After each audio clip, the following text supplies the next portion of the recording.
रात्रि सूक्त।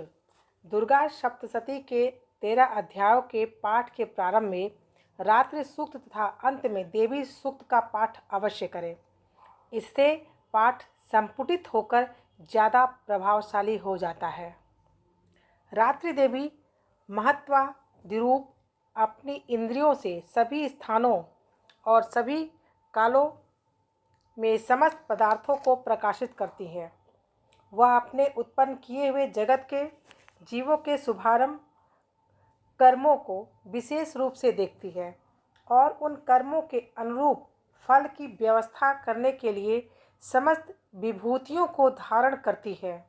ये देवी अजर और अमर हैं और संपूर्ण पृथ्वी के नीचे फैलने वाली लताओं वल्लरियों तथा पृथ्वी के ऊपर बढ़ने वाले वृक्षों को अपने में व्याप्त करके स्थित है। इतना ही नहीं, ये अपने ज्ञानमयी ज्योति से जीवों के अज्ञान रूपी अंधकार का नाश कर देती हैं। परा एवं चित्त शक्ति रूपा रात्रि देवी आकर अपनी बहन ब्रह्म विद्यामयी रूपी उषा देवी को प्रकट करती हैं, जिससे अविद्या रूपी अंधकार स्वतः नष्ट हो जाता है।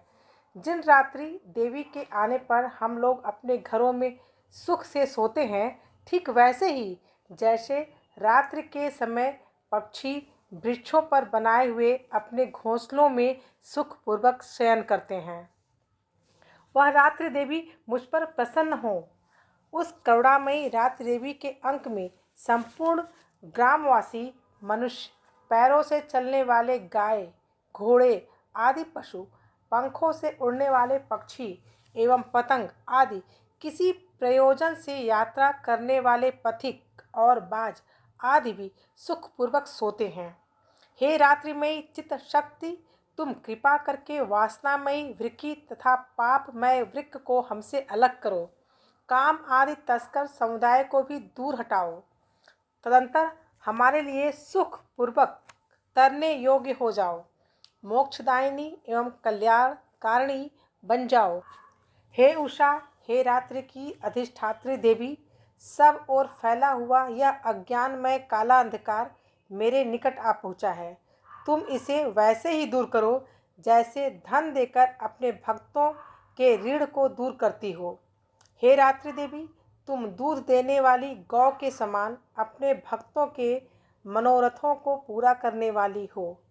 मैं तुम्हारे समीप आकर तुम्हारी स्तुति अर्चा आदि से तुम्हें अपने अनुकूल बनाने को प्रयत्नशील हूँ। परम व्योम स्वरूप परमात्मा की पुत्री, तुम्हारी कृपा से मैं काम आदि शत्रुओं को जीत चुका हूँ। तुमने जिस प्रकार हमारे स्तुति वचन को स्वीकार किया है, उसी प्रकार हमारे भविष्य को भी स्वीकार करने की कृपा करो।